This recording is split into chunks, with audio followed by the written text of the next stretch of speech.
Oi, gente. Aproveitando que o dia 2 de abril é o Dia Mundial da Conscientização do Autismo e nesse mês o assunto tem mais visibilidade, eu decidi gravar esse vídeo falando sobre os sinais de autismo em crianças que falam e se comunicam bem. Eu sei que vídeos desse tipo são muito importantes, inclusive me ajudaram muito, né, vídeos gravados por outras mães, a começar a identificar os sinais de autismo no Raul. De uma forma bem resumida, eu vou contar para vocês como é que foi essa trajetória, né, até chegar ao diagnóstico do Raul.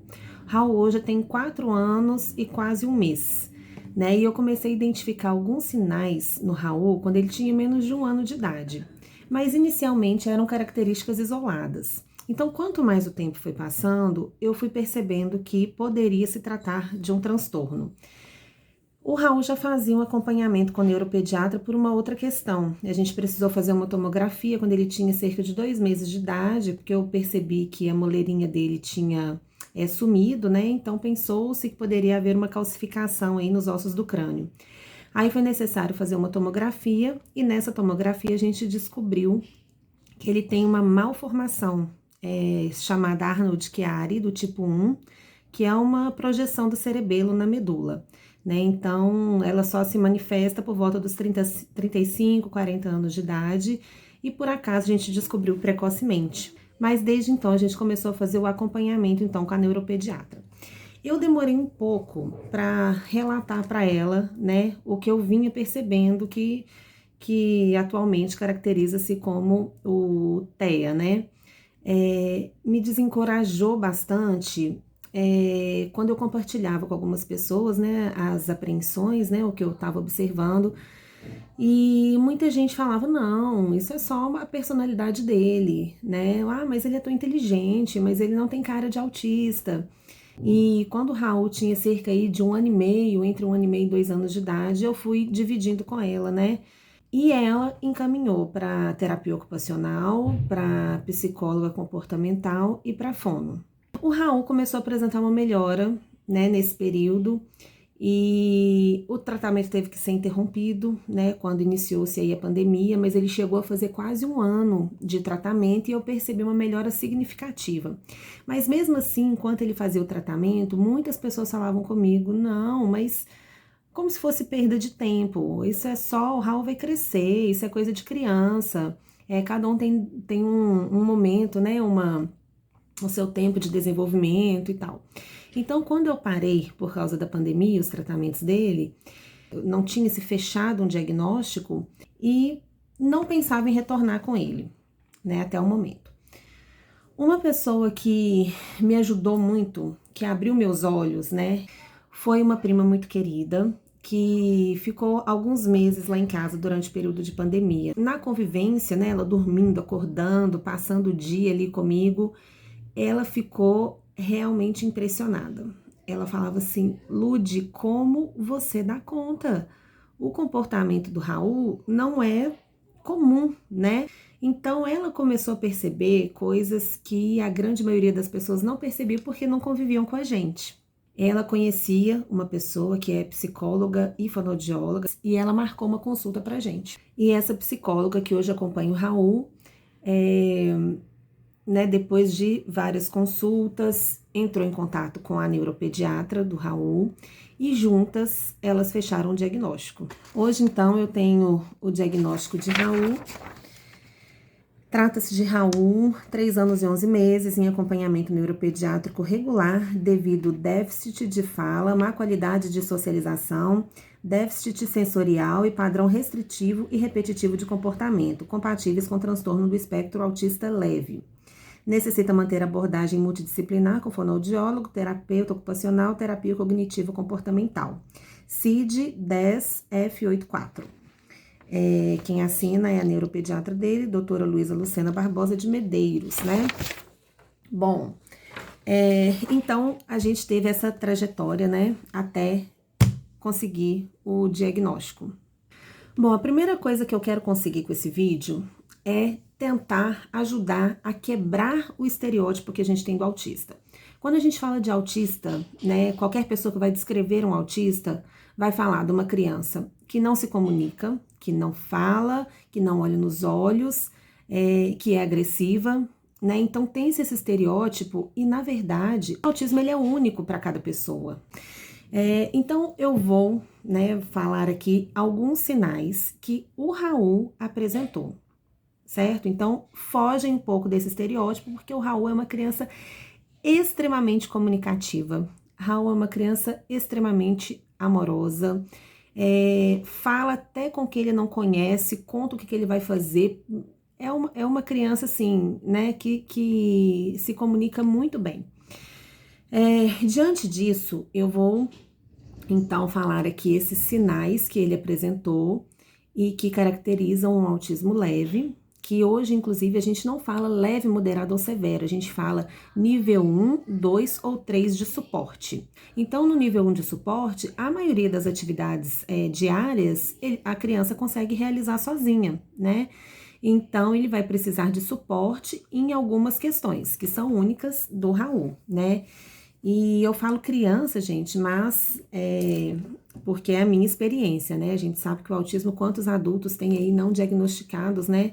Especialmente porque não se tinha tantos estudos sobre o autismo como a gente tem hoje, e vários adultos que passaram aí uma vida com dificuldades em lidar com as suas próprias características, achando, né, que não eram capazes, né, que não são capazes, porque não teve um diagnóstico e uma identificação, né, dessas características como forma de facilitar que essa pessoa tivesse uma vida aí mais tranquila, identificando a causa das suas dificuldades. Bom, vamos começar. Número 1. Raul, desde muito bebezinho, ele tinha muita dificuldade para dormir. Ele dormia menos do que a média esperada para a idade dele, né? Então, hoje a gente sabe que pode estar associado a uma hipersensibilidade auditiva, que é muito característica no Raul.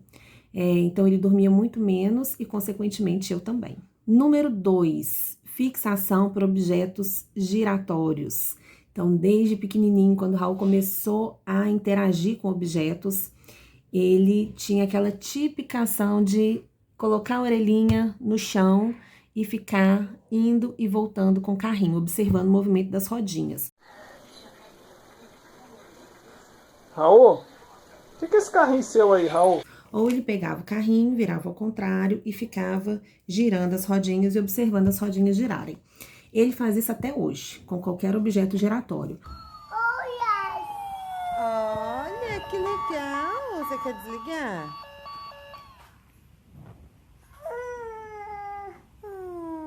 Com o tratamento, diminuiu-se a intensidade, a frequência, mas isso ainda é muito presente no comportamento do Raul. Não só carrinhos, né, como ventilador, observar o movimento de ventilador. E ele passou uma fase com muita fixação por relógio. Então, relógio de parede era assim, ele chegava na casa da pessoa, né, de alguém, e queria arrancar o relógio da parede, pegava o reloginho de cabeceira, estragava o relógio das pessoas. E se ele não tinha, né, aquilo, se a gente, não, Raul, não pode, ele era desencadeado uma crise, porque era algo realmente incontrolável para ele, aquela fixação, aquela necessidade de girar aquele objeto, de observar aquele movimento durante muito tempo. Número 3, interesse fora do comum por alarmes e barulhos repetitivos. Então, desde sempre, o Raul sempre teve muito interesse por sirene, né, barulho de ambulância, carro de polícia, e objetos que repetem sempre o mesmo movimento, como sino.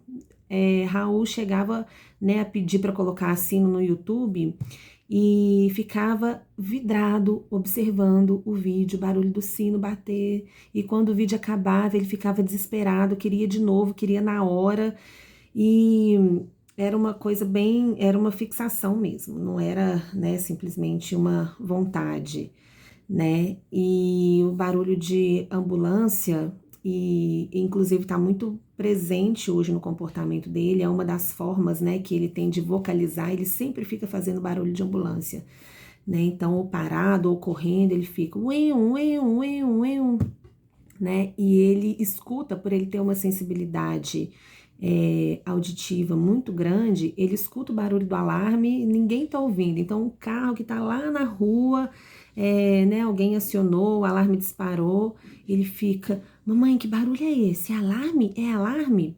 Né? Então, ele é bem sensível aos barulhos de alarme. Ao mesmo tempo que incomoda, ele tem um interesse enorme por isso. Número 4, hiperfoco. O hiperfoco ele é caracterizado por interesse fora do comum em algumas coisas, né? Em alguns objetos, em alguns sons, mas ele também é caracterizado por a criança mira em alguma coisa e tudo que está ao redor é como se fosse invisível, é como se não existisse, né? Então, muito característico quando o Raul era menor, ele pedia para visitar o meu pai e quando a gente chegava na casa do meu pai, ele focava no carro do meu pai e ficava repetindo, né, que é isso em questão à fala, que eu vou falar ainda, e ficava repetindo, o carro do vovô é preto, o carro do vovô é preto. Repetia aí 30, 40, 50 vezes e não olhava, nada que estava ao redor existia. Meu pai falava, olha o vovô, vem cá, me dá um abraço. Era como se meu pai não estivesse ali. E ele ficava repetindo, o carro do vovô é preto, o carro do vovô é preto. Então, só existe o objeto de interesse dele, né, naquele momento. Número 5, quando ele era menorzinho, principalmente, ele pegava minha mão e levava para pegar algo que era do interesse dele, mas não no intuito de demonstrar o interesse, falar, olha mamãe, olha aqui que legal, achei isso aqui interessante, olha esse carrinho. Não, era no intuito de função, ele precisava de mim para eu ir lá, pegar o carrinho e dar para ele, mas ele não interagia, me chamava, né, para aquela brincadeira, ele só precisava que eu entregasse o carrinho na mão dele. Então ele sempre me puxava, ele faz isso até hoje também, ele quer me mostrar alguma coisa, hoje ele já tem mais interação de me mostrar, né, mas é aquela ação de que ele precisa que eu pegue aquilo para ele, né. Número 6, atraso na fala. O Raul não teve tanto atraso para começar a falar. Demorou um pouco mais do que a média esperada, mas ele se prolongou no uso de uma palavra para poder demonstrar tudo que ele queria, né? Então, quando já era esperado que ele tivesse associando palavras para formar frases, ele usava sempre uma única palavra para poder demonstrar o que ele queria. Número 7, o uso da terceira pessoa. Isso Raul ainda usa muito até hoje, né? Então, toda criança passa por essa fase, mas Raul se prolongou e persiste até hoje, né? Então, você pergunta, quem vai papar? Raul. De quem que é esse brinquedo? Do Raul. Número 8, durante muito tempo também, ele, ao invés de me pedir, ele perguntava o que ele queria que eu perguntasse para ele. Então, ele falava para mim assim, quer papar? Aí, ele queria que eu perguntasse a mesma coisa. Eu dizia, eu não, e você? Você quer papar? Quero. Sim. Mamãe, quer água? Aí, ele queria que eu perguntasse para ele poder responder que sim e eu pegar para ele. Número 9, já citei, mas é uma característica que é a hipersensibilidade auditiva, né? Então, Raul escuta de muito longe barulhos de alarme e, além de ter muito interesse, ele tem um medo, né? Uma coisa que incomoda e que, em alguns momentos, ele tem medo. Quando a gente vai sair no portão eletrônico aqui do prédio, né? Que o alarme dispara, ele ficava com medo de sair, até hoje. Na hora que ele sai, ele já sai assim, tampando os ouvidos, sempre ele sai tampando os ouvidos. Aí eu falava, filho, não precisa ter medo do alarme. Ele, não, o alarme é bonzinho? Filho, o alarme é bonzinho. Número 10, então, só para listar, mas eu já falei que é tapar os ouvidos com as mãos. Então, sempre que tem um barulho que incomoda, a reação dele é de assustar e tampar os ouvidos, né? Vamos colocar a cobertura de chocolate? Vamos!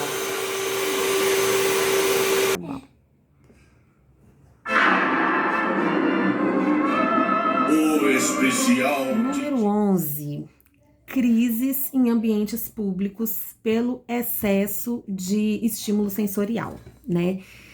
Então, isso sempre foi uma dificuldade grande que eu tive quando eu tentei dar aí os primeiros passeios no shopping com o Raul, né? Então, tudo que eu queria era dar a mãozinha para ele e a gente passear, como eu via, né, aí os pais fazendo com os filhos.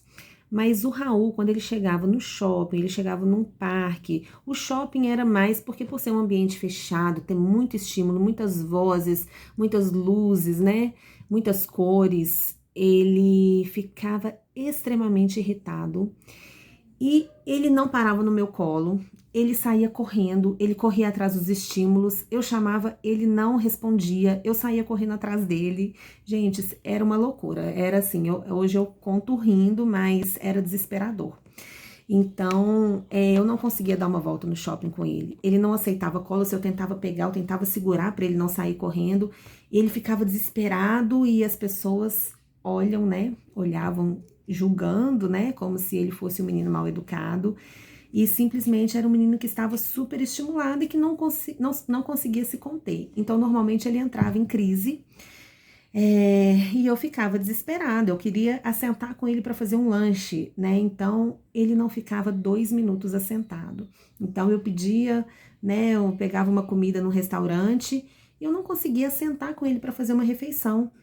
Ele se contorcia, descia da cadeira. Quantas vezes que eu tive que deixar a bolsa, a refeição em cima da mesa, sair correndo atrás dele.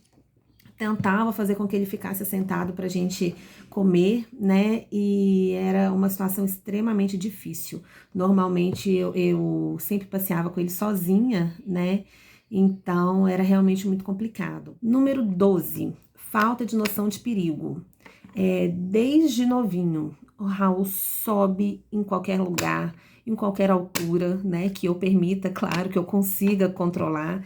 Então, eu sempre tive que ficar muito atenta com relação a isso, porque falta uma noção de perigo na vida dele de forma geral. Número 13, pouca sensibilidade para dor.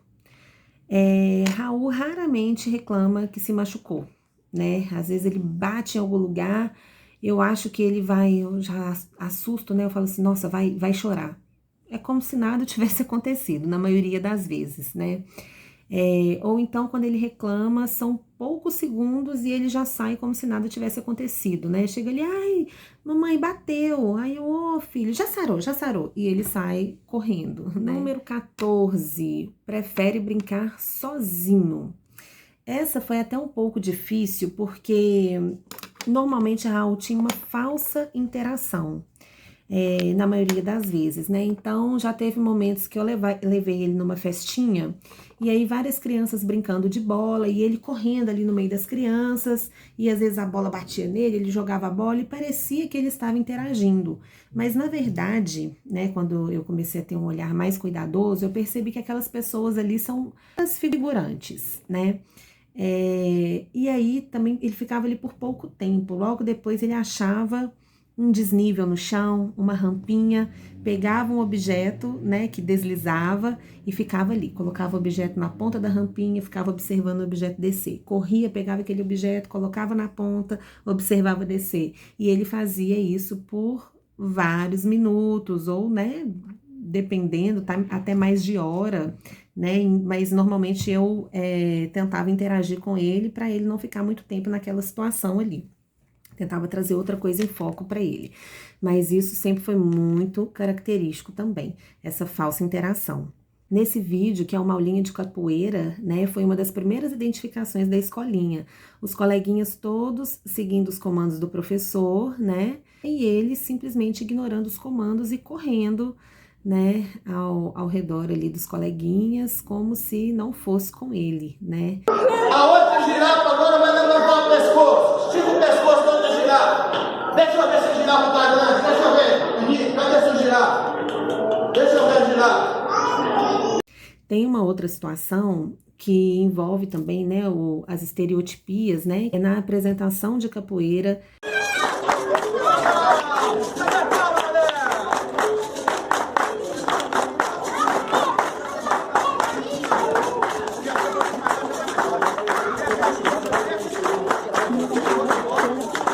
Todo mundo assentado aí nessa roda participando da apresentação, e Raul encontrou ali um círculo, né, no chão, uma amarelinha em formato de caracol, e ficou naquele movimento circulatório ali por muito tempo e não participou ali da apresentação. Ele criou, né, um movimento ali individual. Número 15, viajar na maionese. Parece que vai para um mundo paralelo, né? Então, olha pro nada e fica naquele negócio ali, eu não sei o que tá passando na cabecinha dele, a gente chama Raul, ele não responde, não responde, não responde. Num determinado momento, ele parece que se reconecta e aí dá atenção pra gente. Então, às vezes ele faz isso. Quando ele era criança, inclusive, você ficava assim, será que o Raul tá ouvindo, né? Que é o questionamento que muitas mães têm, de às vezes achar até que o filho é surdo. Eu nunca achei que Raul fosse surdo, mas eu percebia que ele ignorava os chamados várias vezes. Número 16, apego à rotina. O Raul, ele não é apegado 100% à rotina, mas à rotina da noite. Mais precisamente, a da hora de dormir, né? Quando ele quer estar na cama dele, no espaço dele, ele pode estar se divertindo ali, a gente viajou, tá na casa de alguém, tá na casa do avô, e ele tá se divertindo demais ali. Na hora que o sono bate, mamãe, quero minha cama, mamãe, vamos embora, mamãe, quero minha casa. Ele tem necessidade de estar no quarto dele, na cama dele. Número 17, dificuldade de adaptação ao desconhecido. Ele percebe tudo que saiu do lugar, né? Então, eu coloco uma decoração nova, eu troco alguma coisa de lugar, ele percebe, mamãe, por que você tirou isso, né, desse lugar? Mamãe, por que isso tá aqui? Mamãe, você comprou isso? E aí entra a questão também da repetição, né? Quando ele vê que tem algo fora do lugar ou algo novo, ele fica repetindo aquilo por várias vezes. Mamãe, você comprou o quadro? Eu comprei, filho, você gostou? Mamãe, eu gostei do quadro que você comprou. Aí ele fica durante horas ao longo do dia, no dia seguinte ele volta ao assunto e ele fica repetindo, mamãe, você comprou um quadro novo, eu gostei do quadro. Mamãe, você comprou um quadro novo, eu gostei do quadro. Essa, né? Repetição aí quando algo sai do normal ali para ele. Então, ele pode aceitar de uma forma boa e ficar repetindo, ou ele pode não aceitar, né? Ter dificuldade de aceitar. Como é o caso, por exemplo, quando eu me mudei de casa com ele, né? Eu e ele fomos morar sozinhos, nós dois. Na hora de dormir, principalmente, que é o apego à rotina da noite, ele tinha crises porque ele queria o quarto dele. Então, eu dizia, filha, esse é seu quartinho novo, esse quartinho é o quartinho do Raul. Eu quero o quartinho do Raul, quero o quartinho do Raul. Então, ele teve muita dificuldade de se adaptar àquela casa nova, ao ambiente novo, né? Foi uma luta grande para a gente conseguir passar por isso. Então, acho que seria melhor dizer apego ao conhecido. Número 18, rituais para organização, para auto-organização. Então, essa questão já falei da repetição na fala, mas tem uma repetição de movimentos também. Por exemplo, quando a gente se mudou para essa casa nova, né, para esse apartamento novo, ele ficou durante muito tempo num ritual que eu cheguei a gravar um pedacinho, onde ele entrava no quartinho dele, deixava o carrinho do lado de fora, entrava no quarto, fechava a porta. Abria, pegava o carrinho, acho que ele entrava no quarto, fechava, saía, deixava o carrinho, fechava.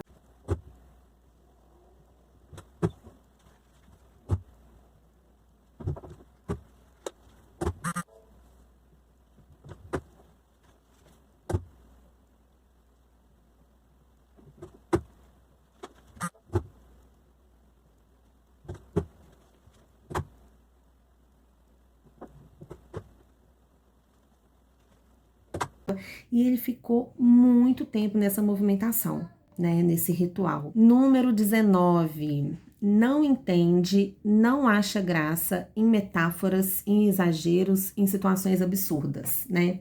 Então, esse eu tenho percebido atualmente, né, que ele tem 4 anos, e eu percebo aí as outras crianças, né, com quem, até menores que Raul, né? Quando você faz uma brincadeira, quando você fala uma coisa com ironia, a criança entende, olha pra você, te faz uma brincadeira de volta, ou faz aquela cara assim de O Raul não. O Raul, ele fica, ele leva extremamente a sério. Raul, mamãe vai morrer de amor. Eu vou morrer de tanto amor. Você vai morrer. A princesa! Você vai morrer de verdade? Não, se eu falo uma coisa absurda, Raul, para de correr, porque você vai furar o chão. Aí ele olha pra mim e fala assim, mamãe, você tá brincando? Aí eu, sim, filha, a mamãe tá brincando. Ele não expressa, né, que entendeu aquilo, que achou graça naquilo, e ele pergunta se eu tô brincando, porque nos primeiros momentos, né, em que eu via que ele ficava confuso com o que eu tinha falado, eu explicava pra ele, filha, a mamãe tá brincando, isso é uma brincadeira. Então, ele, por repetição, toda vez que ele lida com uma situação absurda, a resposta dele é me perguntar se eu estou brincando. Raul, sabia que você vai explodir de tanta lindeza? De quê? De lindeza. É de fogo? Não, você vai explodir de lindeza. Eu vou explodir de fogo soltando fogo. Não, não é fogo, filho, é de tanta lindeza. Você vai explodir, você é tão lindo que você vai explodir de tanta lindeza. Número 20 é até um pouco associado com isso que eu acabei de falar, né? Que é a dificuldade em lidar com o abstrato. Ele demorou muito tempo a começar a fantasiar. Então, essa questão do faz de conta, de pegar um objeto, fingir que é outra coisa, de criar uma historinha na cabeça dele, ele demorou muito tempo a manifestar. Número 22, não assiste, não entende um contexto geral de um filme. Então, Raul não presta atenção numa historinha, né, do início ao fim. Ele, aqui em casa, a gente nunca consegue fazer uma sessão cinema, né, algo do tipo, porque ele não entende a história como um todo. Ele pica a história e se atém àquele fato. Nossa, mamãe, ele caiu. Você viu, mamãe, ele caiu. Ainda mais se é uma coisa que impressiona, ele vai ficar o tempo todo falando daquela cena que impressionou. Tem um desenho que mostra o mar, eu acho que saiu petróleo ali, o mar ficou preto, uma coisa assim, e ele ficou impressionadíssimo porque o mar estava preto, e ele fica falando que o mar estava preto, que a água estava preta. No dia seguinte me pede para colocar o desenho da água preta, e ele fica querendo que chegue naquela cena da água preta. Então, ele não contextualiza, não entende o início, meio e fim de um filme. Número 23 são as estereotipias, que eu já falei aqui, já citei ao longo de tudo isso que eu falei, né? Então, atualmente, Raul faz muito uma coisa que é se deitar no chão e ficar girando com as perninhas, se girando no chão com as perninhas, né?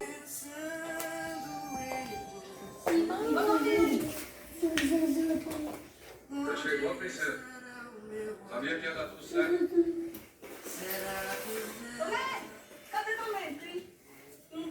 Então, ele faz isso normalmente quando ele tá muito agitado, quando ele tá, né, com estímulos aí maiores, né, e normalmente de noite ele costuma ficar muito agitado, final da tarde. Então, ele faz essa repetição de movimento.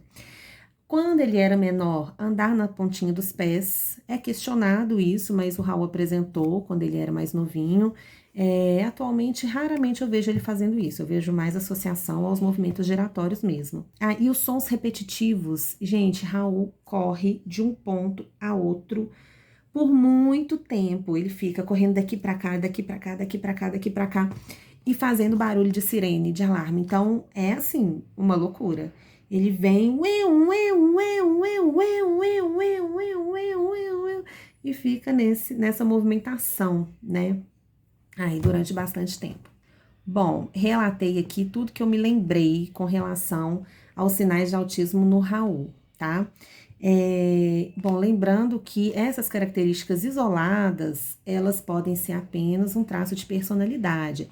Para se diagnosticar um autismo, elas têm que estar associadas, né? Então, aqui eu dei 21 sinais, mas é importante que, se você desconfie, você procure um profissional. Não deixa ninguém te desencorajar, porque quanto mais precoce for o diagnóstico, maiores são as chances de sucesso na intervenção. Lembrando que nunca se sai do espectro autista. Autismo não tem cura, tá, gente? Fez-se o tratamento e foi curado do autismo. É um espectro que a criança nasceu nele, e o que a gente faz no tratamento é trabalhar essas dificuldades, né, ultrapassar aí os limites e ter a paciência, né, de ensinar, de ajudar essa criança a lidar com isso. E a gente também aprender, para que a gente possa ser o suporte que essa criança precisa. Bom, é isso, foi muito bom ter compartilhado isso com vocês, e eu espero ter conseguido, né, ajudar outras mães, outros pais, outras pessoas, tá bom? Beijos!